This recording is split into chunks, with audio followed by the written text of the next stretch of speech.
Hey guys, welcome back to my channel. It is Drew here from Lone Fox, and today I have a new DIY video for you. This one is going to be Urban Outfitters inspired, and I have just been on an Urban Outfitters kick lately. Like, there is something about their home section that is so amazing. Like, I love their pieces. They have such a variety of pieces for so many different people's styles and homes. So I wanted to recreate a couple of things that I saw on their website at a more affordable price point, but alter them a little bit to make them our very own customized pieces, so we're not copying 100%, you know. So today we are going to be creating a couple of Urban Outfitters inspired DIY projects. And if you're not familiar with my channel, I post brand new DIY and home decor content every single week, and I also post more behind the scenes type stuff over on my Instagram account, which is Lone Fox Home. I'll put it on the screen for you, but don't forget to subscribe to this channel for new videos every week because they're pretty good and pretty fresh and pretty fun. So I don't have that much more to say. I mean, I think we should start DIYing, don't you think?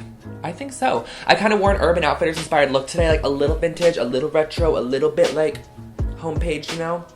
I'm really excited to share them with you guys, and I think this, no, I'm not gonna say I say every single video that this might be my favorite one. It's just another good one. You're gonna like it, so let's get started.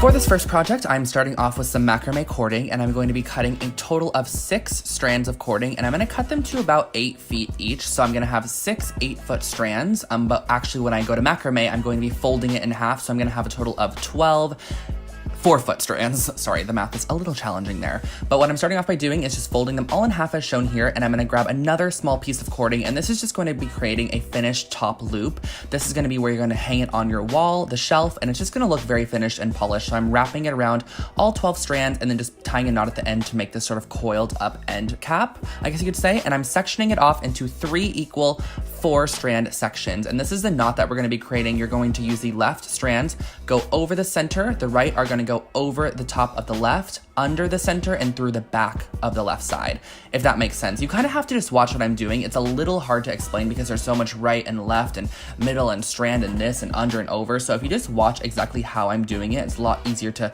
sort of give yourself a concept, I guess you could say. And you're just gonna repeat this down the middle section. This is going to sort of macrame all 12 strands together super quickly and easily, but also look really beautiful and effective at the same time, because sometimes macrame can be a little hard. So I wanted to create a knot or use a knot that was a little bit more on the easier side. And another thing is that all the middle strands that you see here are gonna stay long. They're gonna really stay at the 4-foot length because the right and the left strands are what we're using to macrame, and that's what the length is gonna go to. So if you keep these middle sections long, you're gonna have 4 total pieces, which are gonna end up being able to hold the shelf at the end. So I then split it up into 6 strands on each side because I wanted to do a little bit of macrame on the left and the right side.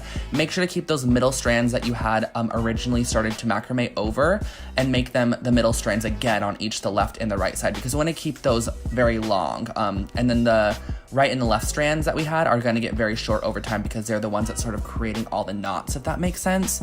But we did a left and a right side. This is going to be each the left and the right side of the actual shelf. And then for some reason, my freaking footage cut off, but all I did at the end of these long strands was tie 2 knots as shown here. And that's just where you're going to slip your wood piece in. So you're going to slip it in, have the knots go on each the left and the right side. And once you hang it on the wall and add some item, it's going to be perfectly able to hold any bits and bobs you have.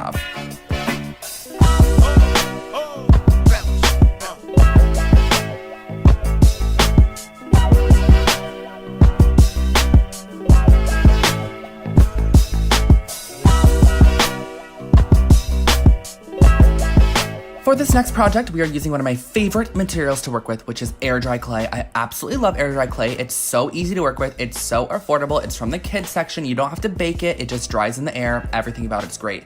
So what I'm starting off by doing is creating these little cylinders, and I didn't really know how to do it, but then I found this small roll of tape, and I was like, I'm just gonna push the clay on top of a piece of parchment paper inside of this little tape roll, and it makes the perfect little like 1-inch cylinders, because I'm actually replicating this sort of clay wall hanging that Urban Outfitters sells that's really expensive, and I wanted to create it for a super affordable price. And I think we're creating this for honestly like around $5 total, so super affordable, and it looks really nice and handmade in the end.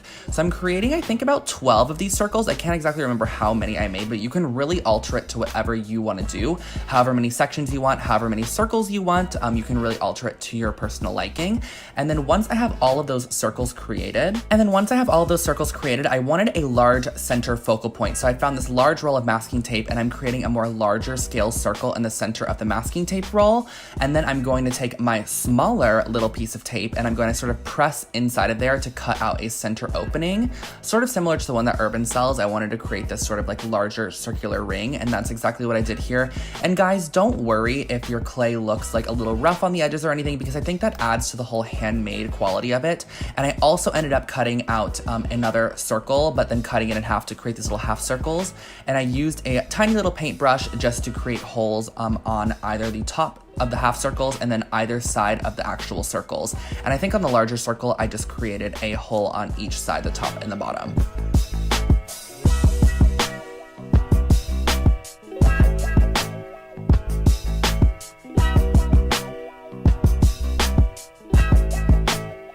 After waiting 24 hours, you can go ahead and start painting them. As you can see, they dried down quite a bit, got a little lighter in color. And I'm going to be using some black paint to paint the left side. So that's what I'm doing now with a little bit of black paint. I'm painting all of these little coin medallions, I guess you could say, with the black paint. I did about 2 to 3 coats, I think, of the black just to make it really stark and nice. And then over on the right side, I actually created a more custom color. I used a little bit of tan paint and I added a tiny bit of light pink because I wanted to give it almost like a light peach tan color, which is exactly what I was able to achieve. So I painted the whole right side with that more peachy tan nude shade. And then the middle section, I was gonna leave just the raw clay, but then I kind of just felt like it was unfinished looking. So I ended up painting it with a little bit of white paint that I mixed with the tiniest dash of tan paint, just so it wasn't too optic white. It was like a little bit on the tannish side. And then what I did was use a little bit of water and black paint to create a more watery paint consistency, and I just splattered that on to the focal point because I thought that it added a nice sort of splatter painted effect. It just gives a lot more interest, makes it look speckled.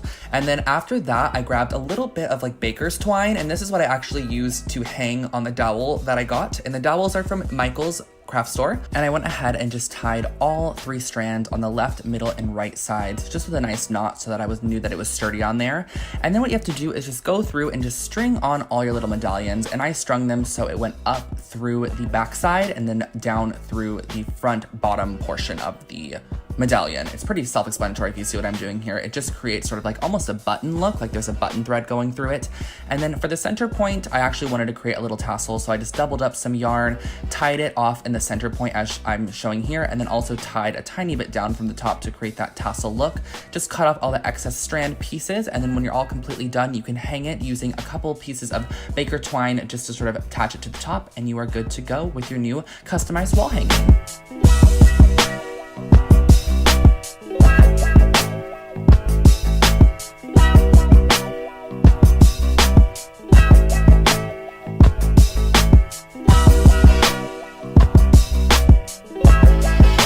Moving on to project number 3, this one is super simple, but it's also really customizable and fun. So I'm starting off with a simple wood wall clock I found in the clearance section at Target, and I'm using a bit of this very thin 1/4-inch tape to sort of tape off 3 sections because this wall clock is actually just a color blocked wall clock, so it's super simple and easy. We're just going to be painting it, but I love sort of like the very spring urban vibes it adds. It kind of gives you that pop art / color blocked element, which I think is really fun, and it can definitely customize the space if you go for a certain color pattern or a certain color tone in a room, I guess you could say. Color scheme, that's the word I was looking for.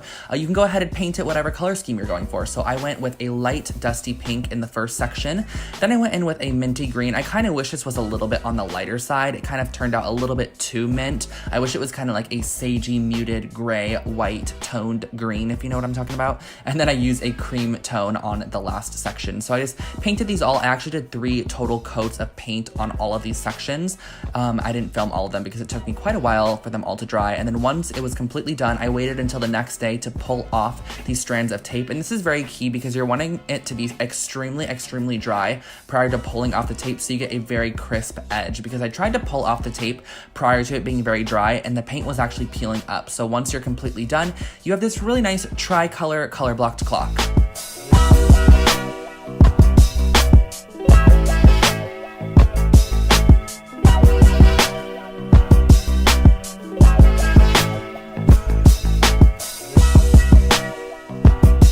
Okay, and the time has come. I'm saving the best project for last, guys. I'm starting off with these 2 metal rings I found at Joann's for just a couple dollars each. I think honestly like maybe $1.50 each, and I'm wrapping it with this natural jute cording that I also got at Joann's Fabrics. I've been using it for a while now. It's the same exact jute cording I used on my thrift flip video, if you remember, on that mirror. So I'm going around these rings and just wrapping it completely around the rings because I really wanted to create a natural look as opposed to like these sort of yellow brassy looking rings. So that's what I did here. It took me quite a while to do this, maybe like an hour or so, but if you're watching a TV show or something, you know, it's like not a hard job. It's just a little bit time consuming. So I wrapped it around the first ring all the way around, and then I'm going around the second ring and I'm doing this same exact thing, wrapping that jute cording all the way around. And I just used a hot glue gun to do this, but if you want to be extra super secure, you can probably use like E6000 or something, but honestly hot glue works perfectly fine. And I went all around the ring and just added on this jute cording. And I also got this tiny little almost like fish bowl-esque candle holder at Joann's. It was $2, and I'm just covering this completely in the jute cord as well because this is going to actually be the plant holder. I was gonna get a terracotta pot originally, but I thought it would be a little bit too heavy, so I just ended up creating my very own with this really lightweight glass sort of fishbowl pot. I'm sure you guys have all seen these before. They sell them at the Dollar Tree as well, but I went around with my jute cording and I glued this all the way around the pot just to create a new customized sort of little vase. And then what I did was I glued the smaller ring on the inside of the larger ring, and I used a lot of hot glue on this project because I really wanted it to stick. And then I did the same thing. I glued our little customized vase on the inside of the smaller ring, and once those are dry, just pipe in hot glue in all of the open areas to really make sure it's like cemented and secured in there. This is a great time to actually add some E6000, sort of let it dry overnight, and then I cut a small piece of jute cording that I'm going to use to hang up the hanging potter, and there you are, completely done with this asymmetrical planter.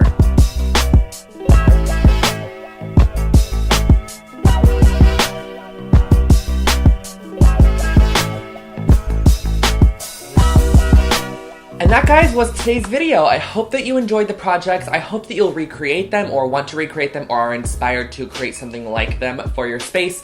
I think they're a little bit more on the spring side as well. I wanted to definitely include a lot more of a pastel color palette to some of the pieces and make them a bit more springy. Since we are going into the spring and summer season, I want to introduce like a little bit of color to my room, but not that much. Also included lots of natural elements like wood and macrame fiber and clay and just things like that that really give a nice sort of warm, homey, inviting feeling, which is what Urban Outfitters typically has to offer over on their site. And if you're not already, make sure to subscribe to my channel for your daily dose of DIY, and also follow me over on Instagram at Lone Fox Home for more behind the scenes type stuff. You can also go ahead and check out my personal Instagram if you would like. It's I'm Drew Scott. I post outfit pictures, I post outfit photos, and just like photos of myself over there if you want to see more of me, your daily dose of Drew. But I'm not going to keep you for much longer. The light is starting to come in and blind me, so I will catch you guys all on the next one. Have an amazing rest of your day, and I'll see you next time. Bye, guys.